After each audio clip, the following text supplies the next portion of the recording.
Hey there! My name is Corinne O'Flynn, and you're listening to the Calm Entrepreneur Podcast. I am a USA Today bestselling author, nonprofit executive, and organizing nerd with over 20 years' experience running my own small businesses. I teach entrepreneurs, solopreneurs, and small business owners like you how to organize your business, find more time, and deepen your alignment practice to experience more calm and confidence every single day. If you're looking for that intersection between practical business advice and spiritual goodness, then you're in the right place. So sit back, relax, and let's dive into this week's episode of the Calm Entrepreneur Podcast. Welcome to the Calm Entrepreneur Podcast. I'm your host, Corinne O'Flynn, and this is episode 9. So before I begin, I wanted to take a moment to say thank you. Thank you all so much to every single person out there who has listened to the podcast and has taken the time to send me an email or a DM to let me know that something that I shared resonated with them. It's really, I don't know, it's wonderful. It's wonderfully gratifying to know that there are people out there that are not friends and family who are listening to the podcast and they're taking something away from it. That's the point. That's the reason why I'm doing this, because I have found that a lot of the things that I'm learning and a lot of the things that I'm doing are not necessarily things that other people know to do. And so sharing those things with you so that you can incorporate them into your life is my purpose. I want to make all of our lives easier and more fulfilling and more productive and more easeful. And so knowing that this podcast is reaching people out there is just wonderful. So I wanted to just say thank you. Thank you so much for emailing me. Thank you so much for sending me messages. Thank you for asking for certain topics to be brought up and covered on the podcast. So I want to let you know that I see you. I am getting your messages, and it is my pleasure to share my thoughts about the stuff that I'm learning. Because you know what? We're all growing, right? Ancora imparo. I am not done learning.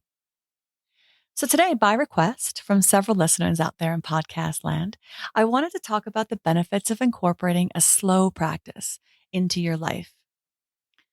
So a slow practice is something that I mentioned on an earlier episode, and it was kind of an aside. And really, it depends on who you ask, really, about what they think the benefits are. So I want to talk about what I think a slow practice is. I wanted to talk about things that you could do to incorporate a slow practice into your daily life, because it's not the same for everybody. And it shouldn't be. It really should be a personal thing. But I wanted to dig into the very real benefits of slowing down. So, what is a slow practice? A slow practice is any activity that encourages you to slow down, to focus on the present moment, and cultivate a sense of stillness and calm. The goal of a slow practice is to help you disconnect from the fast-paced world that we're all living in and create more space for being present, for reflection, and for introspection. So why are they important? Right? It kind of sounds obvious, but maybe it's not. So this is something that I really wanted to dig into. Slow practices are important for lots of reasons, but for starters, the number one thing that they do medically out in the world, if you Google, why should I have a slow practice? You're going to find reduced stress and reduced anxiety.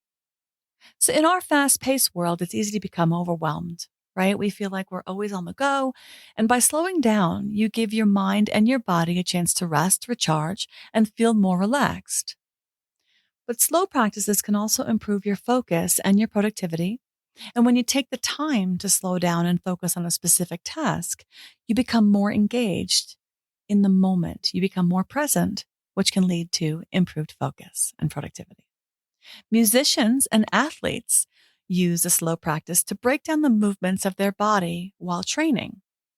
They do this so not only do they train the brain with muscle memory, right, to see in action as its component parts, but also to allow for the space to sink into each step of their process mindfully.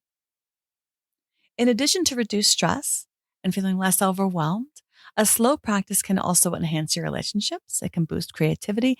It can improve your physical health and increase your sense of gratitude and joy. So what do I mean when I talk about a slow practice? There are really infinite slow practices out there. And I don't want to have this list that I chose to share come off like a prescription. It's not. It's really just suggestions.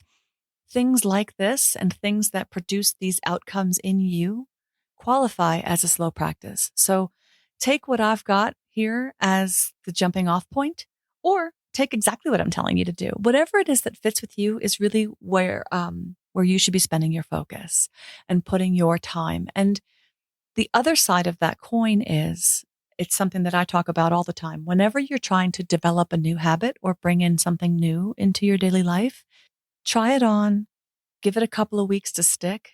If it doesn't stick, try something else. Don't force yourself. The whole purpose of our routines and our things like slow practice is to become more easeful and to be able to move into them for the sake of ease. So we don't want to make it like you have to sit down and force yourself to do this and this and this and check off the boxes, because then you're doing kind of the opposite of what it's meant to be. However, if what you're trying to do is develop the habit of something that you know you can do and you know that you used to do and you know that you want to do, and the forcing is really just kind of breaking the other habit. Like for me, meditation is one of those things. I found that when I came back to a meditation practice, I had the hardest time sitting still for 5 minutes when I used to sit for 15, 20, 30 minutes. And I had to force myself back into that, which was really just training my body to sit again. So that's not what I'm talking about when I'm talking about not letting yourself be forced. What I'm talking about is, if after a couple of weeks, this thing is just not sticking, then maybe it's just not for you.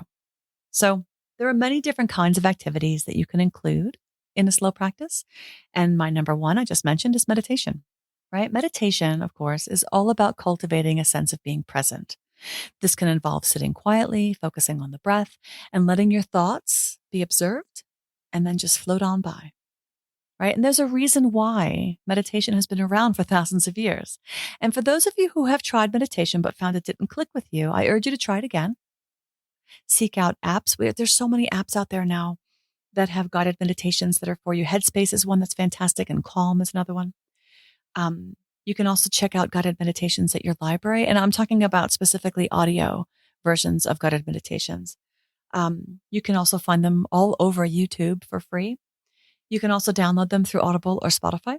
So meditation is just so good for you. I actually just started up a new meditation practice, and I feel like I'm going into outer space, and it's the most profound. I've never fallen that deep into it. And it's just so amazing. So meditation has been shown to reduce stress and anxiety, increase concentration and focus, boost the immune system, and enhance the quality of your sleep. It also increases self-awareness. And I want you to remember that one, because I'm going to come back to that one. So another slow practice activity is yoga, right? This one is another one that's been around for thousands of years, right? For good reason. And as I'm sure you know, it involves slow, controlled movements combined with breathing exercises to help you quiet your mind and calm your body. It also increases strength and flexibility, which is vitally important. It improves balance. It promotes better posture. And just like meditation, it has been shown to increase self-awareness and boost the immune system.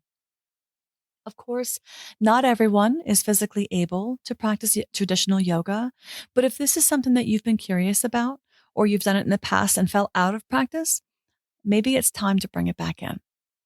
The next one that I wrote down to share with you was journaling. Now, journaling is another one of these things that's been around for centuries.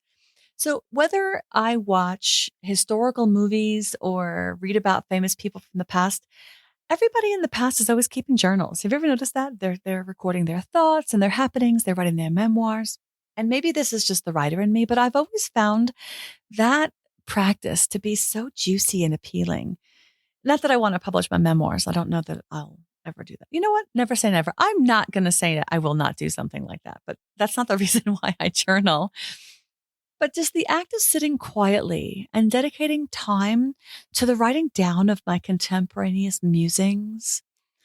There's something about that that's just lovely. Putting your thoughts down on paper can give you insight into your feelings and your thoughts and your habits. It can help you make positive changes in your life. And for me, journaling is a lot like meditation. It's an active meditation. It reduces stress and anxiety. Journaling has been shown to reduce mental health issues. By writing down your thoughts and feelings, you can process your emotions and cultivate a sense of peace and calm. It increases self-awareness. So by writing down your thoughts and your feelings on a regular basis, you can become more self-aware and better understand the way that you think. And this can help you make positive changes. It can help you gain a better understanding of yourself and your relationship with others. It also improves your mood. Regular journaling has been shown to improve mood and overall mental well-being, making it a great tool for combating depression and anxiety. And of course, if you are dealing with depression and anxiety, I am not a doctor. I am not giving you medical advice. So do seek out professional help if you are struggling in those realms. But journaling and writing about your experiences and your emotions can help you gain a better understanding about where are things coming from. Where are these feelings coming from? It can help you find ways to cope with them in a healthy and productive manner.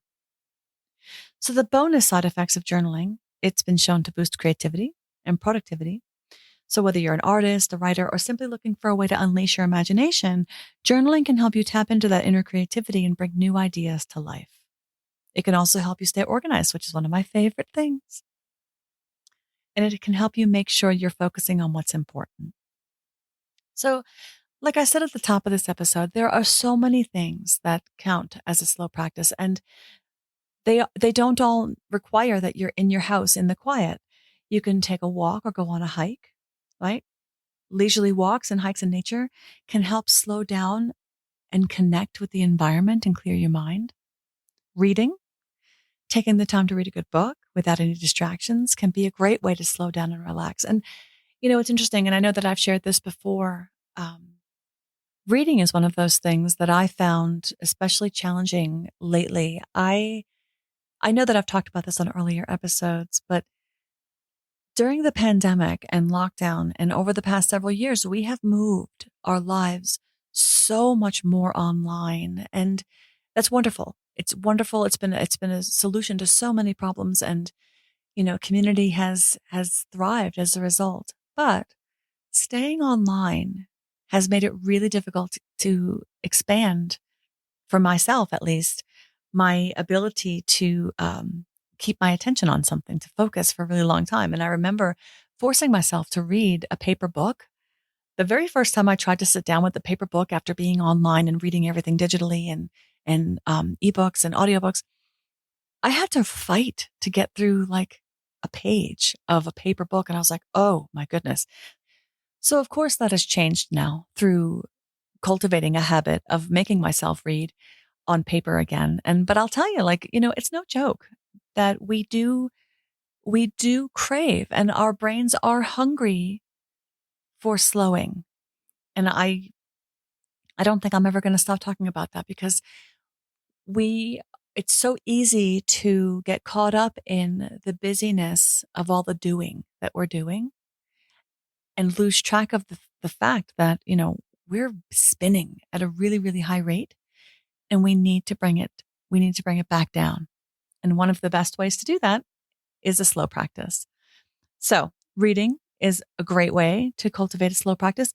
Gardening is one of those, like get your hands and connect with the earth. That has been shown to bring such a sense of peace and calm to people. Cooking and baking. I was Googling actually different ideas for slow practice, and I came across this conversation that people had had about cooking and baking, and how when you really drop into the process of doing something like cooking or baking and you don't need a recipe, that can become such a meditation, and it requires using your hands, and it requires paying attention to the moment and using your senses. So, that's a lovely way to tap into a slow practice. And I don't know. I think the only thing that I can do without a recipe is make scones, which is wonderful, but that's probably the limits of my cooking and baking. My culinary slow practice is woefully short. So on we go. So all of the benefits of the slow practice activities that I've mentioned are amazing, right? But one of the main reasons that I continue to go back to mine, the one thing that I notice the most when I skip my slow practice is self-awareness. Now, it may sound silly, and I hear you saying, but Corinne, what are you talking about? I mean, we're talking about reduced stress, better sleep, better immune systems, and you're prioritizing self-awareness? Yes, I am. And this is the hill on which I shall dig in both of my heels, because self-awareness is the big one for me. When we become more self-aware, we are tapping into a better understanding of our thoughts, a deeper understanding of our feelings, and a real objective view of our habits. And by becoming more in tune with ourselves, we gain greater insight into what drives us. We can make positive changes in our lives, and we begin to trust what we are thinking, what we are feeling, and what we want. And I'm going to say that again. You begin to trust what you are thinking, what you feel, and what you really want, instead of constantly taking in those inputs from the outside world, right? And I say this a lot, and it brings me back to grade school, but it really is this simple: eyes on your own paper. Because when you look within, you will find alignment. So now, what is alignment? Alignment is, I think, the one thing that we should be striving for at all times. Alignment is a state of being. It is the best state of being. It is this beautiful feeling state. But it's more than that. It's about the effects of being in alignment. When you are living in alignment, you are living a life that is true to your values, your goals, and your beliefs. It means that you're in a state of harmony with yourself and with the world around you, and you are actively pursuing your purpose and your passion. Now, before you come for me, I need to add a caveat in here to make it clear that living in alignment doesn't mean quitting your job and giving away all your belongings and going to live in the wilderness, right? It is possible to keep your day job and your side gig and live in the material world and pursue your goals of wealth and attainment and all those things while also living in alignment. I believe that living in alignment is essential for your overall well-being, happiness, and success. Because when you're living in alignment, you're seeking and improving and always cultivating you. You're always chasing you. So what do I mean by that? It means you're cultivating clarity and focus. When you're living in alignment, you have a clear understanding of your priorities and your goals. You know what you want to achieve, and you have a clear roadmap to get there. This clarity and this focus allows you to make better decisions. It helps you manage your time more effectively and stay motivated to achieve your goals. You can't get this by looking outside yourself. These things have to come from within. The motivation, the why of what you're doing, it's only you. It's yours. Sure, you can talk to other people and get inspiration about the things that drive them. But at the end of the day, when you tuck yourself into bed at night, you're sleeping with yourself. You have to be the one who's contented and satisfied that you are following your own why in the world. So clarity and focus is one of those things that you get when you're in alignment. Alignment also means living an authentic life. It means that being true to yourself and your beliefs and not trying to be someone that you're not. When you are authentic, you attract people and opportunities that are aligned with your values and your goals. This is like not the golden rule. The golden rule is do unto others, right? This is the age-old wisdom of be yourself. When you are truly yourself, the rest of the world comes to you. You attract the things that are in alignment. But you also develop stronger relationships with other people because they know and they trust the real you. You've come to them as your true self, and you attracted them as your true self, and that allowed them to show their true selves to you. And that's connection, right? That's authenticity in your relationships. And I don't know that there's anything more valuable than those kinds of relationships. The other thing alignment brings is fulfillment. Alignment allows you to pursue your passions and your purpose. When you're doing work that is meaningful to you and aligned with your values, you are more likely to find fulfillment and more likely to find happiness. And this sense of fulfillment goes beyond material success, and it provides a deep sense of purpose and meaning into your life. And again, this is not saying that every part of your life needs to be your purpose and your passion. I'm talking about things like giving back and volunteering and adding a facet of that to your life if you're unable to make it your full daytime, pastime. Living in alignment is also good for your health and well-being. When you are in a state of harmony with yourself and the world around you, you experience less stress and less anxiety. And this in turn leads to improved physical health, better sleep, and a stronger immune system, which again, those things come back to us from yoga and meditation and journaling. Something else that we learn by living in alignment is how to be resilient. When you're pursuing your purpose and your passion, you're more likely to bounce back from setbacks. Challenges are no longer the end. Because if it's your passion and if it's your purpose, nothing's going to stop you, right? That is resilience. And when you're more likely to stay motivated and persistent when things get tough, like that's a life skill we all need that. If we could instill that in our children when they're itty bitty, like, gosh, the future world leaders and the people that are going to take on the next generation would be so much more powerful and attractive and, I believe, purpose driven if resilience was a thing. How many times have you been asked that question? What would you do if you knew you couldn't fail? Right? And this sense that I'm not going to fail, I'm just going to keep on trying, that's resilience. So more of that, please. So if alignment is the goal, how do we get there?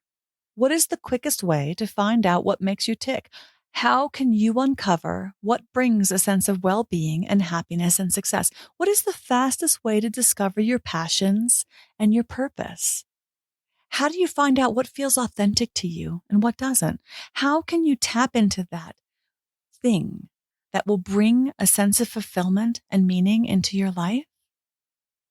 Well, if you ask me, the answer is a slow practice. Slowing down with a slow practice is the fastest way of dropping into yourself. You can do that through meditation, journaling, yoga. You can do it through walking or hiking or gardening or baking or anything that you can think of that causes you to slow down is going to give you a slow practice. It's how we remember to look within. And we need to remember to look within because that's really where all the answers are. So thank you for listening, and you got this. Remember, part of being a calm entrepreneur is developing the systems, habits, and know-how that lets you know that you are the one in the driver's seat. You get to choose how you run your business, and you get to choose how you work. So you got this. I hope you enjoyed listening to this episode of the Calm Entrepreneur Podcast. I'm Corinne O'Flynn, and if this episode was valuable to you, please head on over and rate and review wherever you consume your podcasts. Please subscribe so you'll never miss an episode. New episodes go out each week on Tuesdays, and I look forward to hanging with you again. This is Corinne signing off. Have an excellent day.